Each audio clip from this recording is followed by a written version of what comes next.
इनकी शुरुआत होती है और हम पर्सियस को देखते हैं जो क्रैकन को हराने के बाद एक आम इंसानों की तरह जिंदगी जी रहा है। वहीं 10 की मौत हो गई थी, पर तब भी उसने किसी भी देवता से मदद नहीं मांगी। वो अपने बच्चे हीलियस के साथ एक आम मछुआरों की जिंदगी जी रहा है। वहीं एक रात ज़्यूस उससे मिलने आते हैं और वो कहते हैं कि मुझे तुम्हारी मदद की जरूरत है। एक आफत आने वाली है और उसका असर हम सब पर होगा। इंसानों ने हमें पूजना बंद कर दिया है और पूजा के बगैर देवताओं की शक्तियाँ घट जाती हैं, और जब हमारी शक्तियाँ घट जाती है तो हमारी रचनाएं मिटने लगती हैं, हर एक रचना। तभी परसिस कहता है कि इसका मतलब टार्टरस की दीवारें गिर रही हैं। जिस पर ज़्यूस कहते हैं कि हाँ, वहाँ के सारे राक्षस धरती पर आ रहे हैं और कुछ तो आ भी गए हैं, और अगर अब भी हमारी शक्ति घटी तो हम देवता मरने लगेंगे और मेरे पिता क्रोनोस आजाद हो जाएंगे और ब्रह्मांड खत्म हो जाएगा, क्योंकि मिलजुल कर ही हमें उसका मुकाबला करना होगा। तब जाके हमारी सारी शक्तियां काम करेंगी। लेकिन पर्सिस उनसे कहता है कि मैं अपने बेटे को नहीं छोड़ सकता, और वो ज़्यूस को मना कर देता है। ज़्यूस वहां से चले जाते हैं। वहीं टार्टरस, जिसे आसान शब्दों में पाताल लोक भी कहा जाता है, ज़्यूस अपने बेटे एरिस जो युद्ध का देवता है और अपने भाई पोसाइडन के साथ हेडिस से मदद मांगने के लिए जाते हैं, क्योंकि पाताल लोक का राजा हेडिस ही है। वहीं एरिस ज़्यूस से पूछता है कि मेरा भाई पर्सिस कहाँ है। तभी ज़्यूस कहते हैं कि वो अभी मछली पकड़ने गया है, जिस पर एरिस कहता है कि जरूरत के समय पर वो मछली पकड़ने गया है। इससे ये पता चलता है कि एरिस पर्सियस से ईर्ष्या रखता है, क्योंकि उसे लगता है कि ज़्यूस उसे नहीं पर्सियस से ज्यादा प्यार करते हैं। ज़्यूस हेडिस से मिलते हैं और टार्टरस की दीवारों को मजबूत करने की इजाजत मांगते हैं, जिस पर हेडिस कहता है कि जिसने अपनी खुदगर्जी के लिए मुझे हमेशा के लिए पाताल लोक में भेज दिया और वो आज मुझसे इंसाफ मांग रहा है। तभी ज़्यूस कहते हैं कि मेरे भाई, हमें बीती बातों को भुलाकर एक होना चाहिए। तभी हेडिस कहता है कि मंजूर है, पर मेरी एक शर्त है।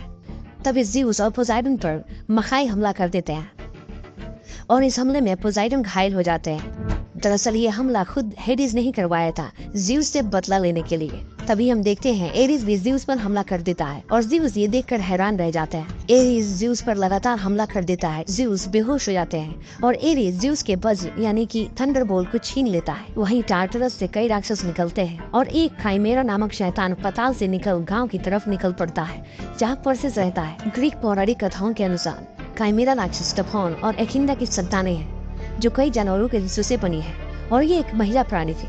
काइमेरा को देख पर्सिस उसका पीछा करता है और अपने बेटे को ढूंढने लगता है। वहीं काइमेरा शहर के लोगों पर हमला कर देती है। तभी पर्सियस लोगों की जान बचाने के लिए काइमेरा पर हमला कर उसे मार डालता है, पर पर्सियस थोड़ा सा जख्मी हो जाता है और वो अपने उपचार के लिए काइड नाम की औरत के पास जाता है, जो पर्सियस से कहती है कि दुनिया में अफरा तफरी मची हुई है और तुम जानते ही हो क्योंकि तुम एक देवता के बेटे हो।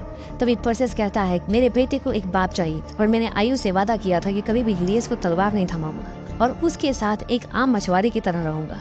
तभी काइड कहती है कि आम हालातों में ये एक अच्छी बात है, पर अगर तुम्हारे पास शक्ति है तो उसके साथ साथ फर्ज भी है। दूसरी तरफ पर्सियस हीलियस के साथ माउंट ऑफ आइडल्स में जाता है अपने पिता ज़्यूस से बात करने के लिए।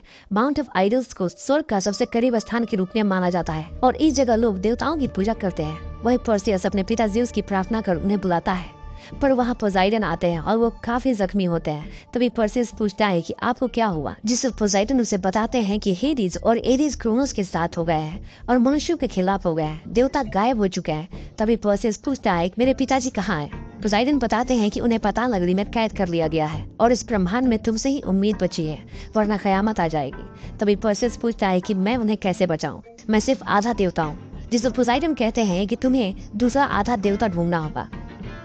एगनोर वो मेरा बेटा है और वो रानी एंड्रोमेडा के यहाँ कैद है, उससे कहना कि वो तुम्हें हेफेस्टिस तक ले जाए, जो टार्टरस तक का रास्ता जानता है। पोसाइडन पर्सियस को अपना त्रिशूल दे देते हैं और कहते हैं कि लो, इसे इस्तेमाल करो और अगर मेरा बेटा इसके लायक हो तो उसे दे देना।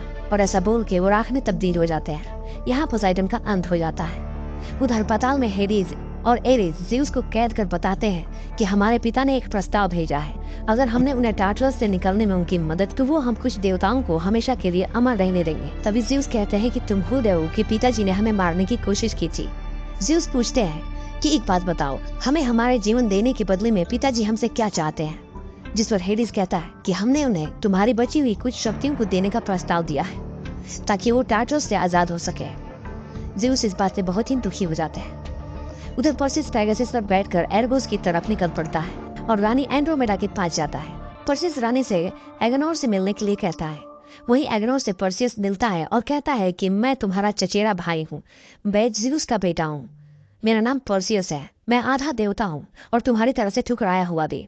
तभी एजनोर कहता है कि अगर तुम्हें मेरे पिताजी ने भेजा है तो मुझे तुमसे कोई मतलब नहीं। जिस पर परस्यूस उसे बताता है कि उसके पिता पोसाइडन की मौत हो चुकी है और वो ज़्यूस का बेटा होने के साथ उनका भाई भी है। यहाँ परस्यूस उसे समझाता है कि देवता अब पहले की तरह अमर नहीं रहे, इसलिए उन्हें कुछ भी करके ये सब कुछ रोकना होगा, जिसके लिए वो उन्हें हेफेस्टस नाम के आदमी के पास ले चले। अब यहाँ अपने फादर की मौत की खबर सुनकर एग्नोर उसकी बात मान जाता है। फिर रानी एंड्रोमेडा, एग्नोर और परस्यूस कुछ सिपाहियों समेत हेफेस्टस को ढूंढने निकल पड़ते हैं, जो कि एक अनजान आइलैंड में रहता है। अब इस सफर के दौरान एग्नोर परस्यूस से शेयर करता है कि हेफेस्टस भी असल में उनके फादर्स की तरह ही एक देवता था, जिसने पोसाइडन, हेडिस और ज़्यूस के हथियारों को अपने हाथों से बनाया था, जिन्हें अगर मिला दिया जाए तो वो एक ऐसा शक्तिशाली हथियार बन जाता है जिसकी मदद से क्रोनोस जैसे ताकतवर दैत्य को भी मारा जा सकता है। दरअसल हेफेस्टस खुद भी एक देवता था, जिसकी शक्तियाँ ज़्यूस और पोसाइडन ने उससे छीन ली थी, क्योंकि उसने एक समय पर हेडिस की मदद की थी, जिस कारण अब वो लोगों की नजरों से दूर एक अनजान आइलैंड पर आम इंसानों की तरह जिंदगी बिताता है। अब जल्द ही ये लोग उस आइलैंड पर पहुंच जाते हैं, लेकिन हेफेस्टस तक पहुंचने के लिए इन्हें एक घने और विशाल जंगल से होकर गुजरना था, जहां परस्यूस देखता है कि उस जगह काफी सारे ट्रैप्स या फंदे लगे हुए हैं, जिनमें से एक में एग्नोर गलती से फंस जाता है और उसके फंसते ही कोई उसे अपनी तरफ खींच लेता है, जिसे परस्यूस बचाने के लिए उसके पीछे भागता है कि तभी उसकी तरफ कोई एक पेड़ की डाल फेंकता है, जिससे परस्यूस बाल बाल बचता है। और तभी अचानक से उसके सामने बहुत ही विशाल एक आंख वाला दैत्य आता है, जिन्हें इस मूवी में साइक्लॉप्स बोला गया है, जो कि इतना बड़ा था कि वो किसी भी इंसान को मच्छर की तरह मसल दे। लेकिन परस्यूस उससे बहादुरी से लड़ने लग जाता है और फिर वो किसी तरह से उस साइक्लॉप्स को नीचे गिराने में कामयाब हो जाता है। फिर वो उसके ऊपर चढ़कर उसे पोसाइडन के दिए हुए त्रिशूल से मारने के लिए बढ़ता है, मगर तब तक वहाँ और कई साइक्लॉप्स आ गए थे, जो कि जब परस्यूस के हाथों में वो त्रिशूल देखते हैं तो वो सभी उसके सामने अपने घुटने टेक देते हैं। साथ ही वो एग्नोर को आजाद करने के साथ उन्हें हेफेस्टस तक पहुंचने का रास्ता भी बताते हैं, जहां पहुंचकर परस्यूस हेफेस्टस से सब कुछ बता देता है। जो बात जानकर हेफेस्टस बोलता है कि अगर क्रोनोस आजाद हो गया तो ये पूरी दुनिया तहस नहस हो जाएगी। यहाँ परस्यूस उनसे बोलता है कि आपने ही देवताओं के 3 सबसे शक्तिशाली हथियार बनाए हुए हैं, जिसकी मदद से पहले भी क्रोनोस को हराया जा चुका है, इसलिए अगर वो उनका साथ दें तो इस मुसीबत का सामना कर सकते हैं। पर हेफेस्टस का कहना था कि वो अब एक आम इंसान है, उसकी शक्तियाँ उसके पास नहीं है, भला वो क्या ही कर लेगा। तो उसकी इस बात पर एंड्रोमेडा उसे हिम्मत देते हुए बोलती है कि एक आम इंसान नामुमकिन को भी मुमकिन कर सकता है, इसलिए हेफेस्टस इनकी मदद करने के लिए तैयार हो जाता है, क्योंकि उसने टार्टस के साथ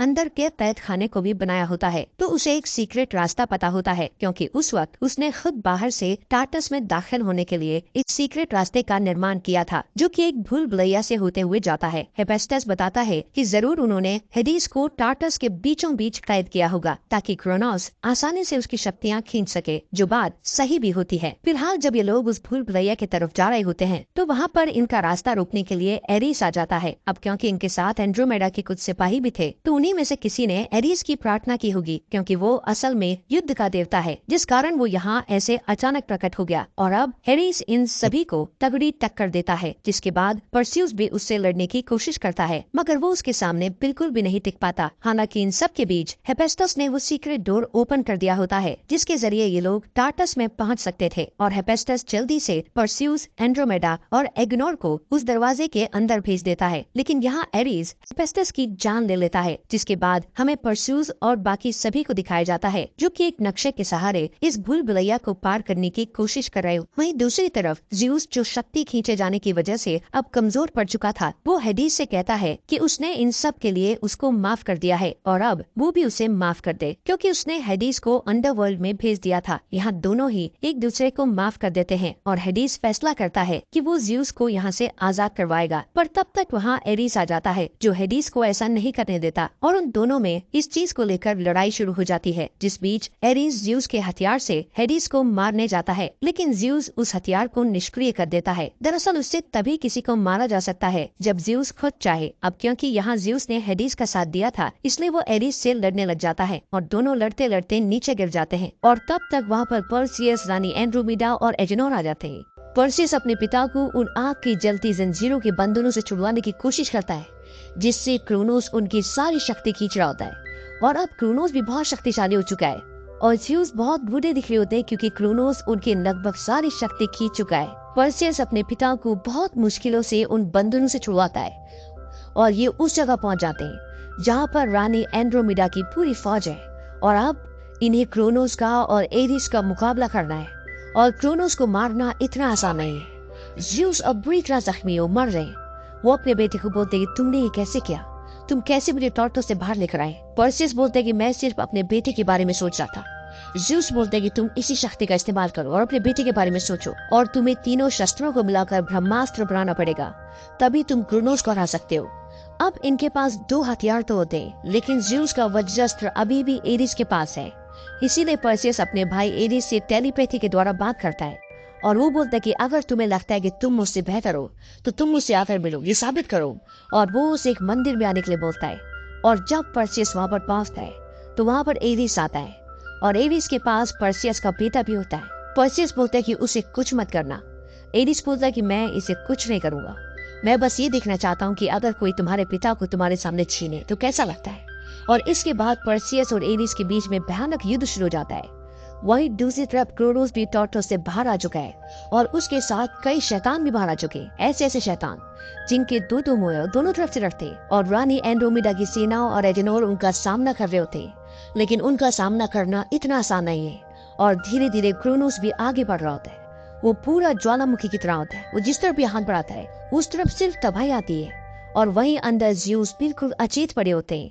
तभी उनके पास उनका भाई हेडिस आता है और वो उनके कान में कहता है कि भाई, मैंने तुम्हें माफ किया। और वो ज्यूस का हाथ पकड़ता है और जैसे उनका हाथ पकड़ता है, ज्यूस जो कि अब बूढ़े हो चुके हैं, उनके बाल काले होना शुरू हो जाते हैं और वो होश में आ जाते हैं। हेडिस बोलता है कि उम्र 10,000 साल कम लग रही है।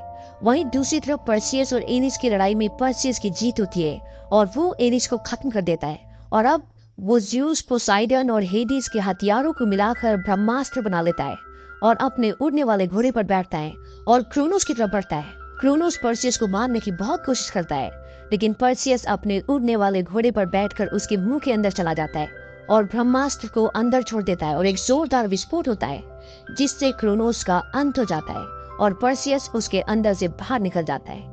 चारों तरफ राख बिखर जाती है और अब परसियस वापस आता है। हेडिस परसियस को बोलते कि तुम्हारे पिता तुम्हारा इंतजार कर रहे हैं और परसियस अपने पिता ज्यूस के पास जाता है।